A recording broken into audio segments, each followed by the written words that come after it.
Ho an'ny firenena iray dia isan'ny fototra hijoron'ny demokrasia sy singa andrefesana ny fanajana ny tamberandraikitry ny mpitondra ny fahalalan'ny olom-pireneny afantatra ahazo ary isitraka ireo vaovao momba ny fitantanana andraram-panjakana na ilay antsointsika hoe accès à l'information publique izay izy ho fototra voafaritry ny lalam-panorenana.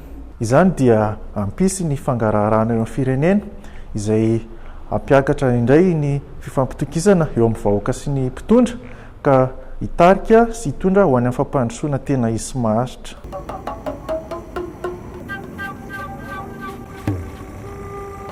Toa an'ireo firenena maro mandala ny tany-tandalana, Madagasikara dia nanapa-kevitra ny amolavola lalàna mahakasika izany, izay tokony ahitana ireto fitsipika lehibe anankidimy manaraka ireto.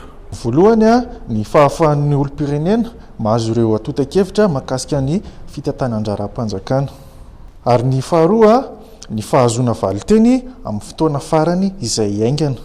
Fahatelo ny tsy ilana ny fanomezana ny antony manokana anaovana ilay fangatahana. Fahaefatra ny fahafahan'ny olona mametraka fitorinena ny fitsarana mahefa raha toa ka misy ny fandavana hanome vaovao. Ary ny fahadimy farany dia ny fiarovana ireo mpiaro ny zon'olombelona.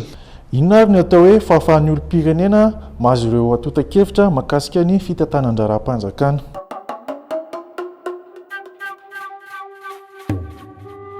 Ny fanjakana dia teren'ny lalàna ampiroborobo ny fangararana, ny tamberina andraikitra ary ny fampianarana ny olom-pirenena. Misy karazany maro ny fomba hizarana ireo loharanom-baovao mahakasika ny raharaham-panjakana. Azonao atao mihitsy izany mangataka ohatra hoe ny version numérique na koa hoe version papier. Izany hoe afaka mangataka foana zany ianao na inona endrika tianao angalana ireo vaovao isan-karazany mahakasika ny raharaham-panjakana ho an'ny daholobe. Tsy adino ao anatin'izany koa ho an'ireo manana fahasembanana izay maniry ny angataka ireo karazam-baovao dia manana didy ireo tompona ndraiky mpanjakana ireo anampy araka izay azo atao ary mba hifanaraka amin'ny filany tsara ihany koa ny fangatany. Ny loharanom-baovao sy ireo antotan-taratasy izany dia azon'ny olona rehetra sitrahana mifanaraka amin'ny filany, mora vakiana tsara, mora karoina tsara ary mifanaraka amin'ny toetrandro.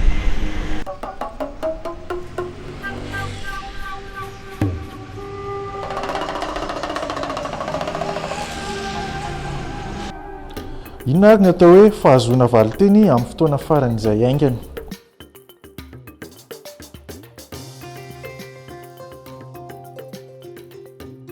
Ny fahalalana misitraka ny zo ahafantatra ny vaovaon'ny raharaham-panjakana dia manana anjara toerana lehibe eo amin'ny lafim-piainan'ny fiarahamonina na ny ara-tsosialy na ny ara-kolotsaina na ny ara-politika. Ohatra amin'izany ny torohay sy vaovao mikasika ny ara-toekarena izay sehatra mivoatra aingana dia aingana tokoa toy ny tarehimarika sy ny statistika ka ny tsy fisian'ny hafainganan'ny valim-pangatana azo vaovao sy torohay ara-potoana sy mahafa-po dia sokajiana azo raisina ho sakatsakana amin'ny fahazoana misitraka izany zo azo vaovao izany.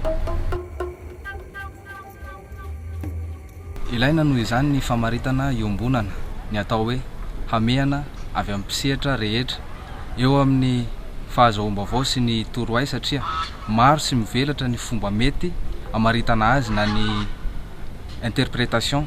Anisan'ny fomba iray anatanterahana izany ny fandraketana ny famaritana iraisana ao anatin'ny lalàna fampiarana na ny décret d'application.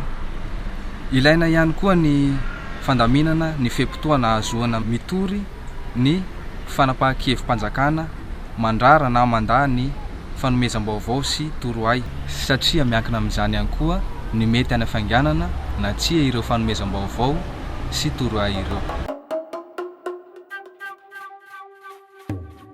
Inona ary ny atao hoe tsy ilana ny fanomezana ny antony manokana anaovana ny fangatahana.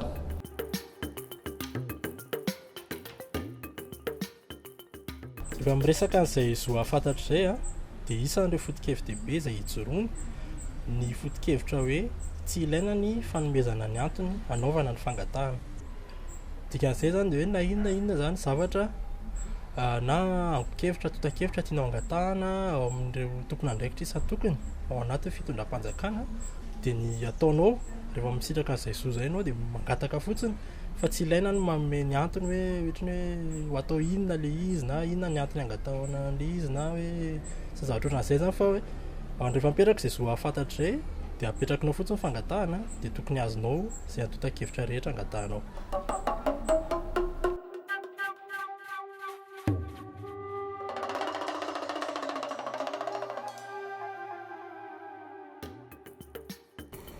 Inona ary ny atao hoe fahafahan'ny olona mametraka fitorinena amin'ny fitsarana mahefa raha sanatrika misy ny fandavana hanome vaovao.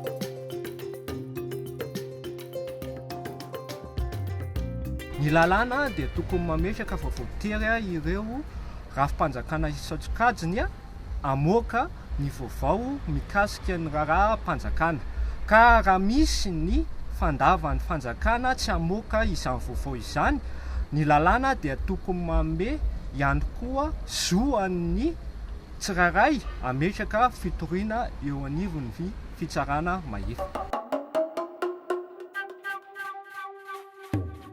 Inona ary ny atao hoe fiarovana ireo mpiaro ny zon'olombelona.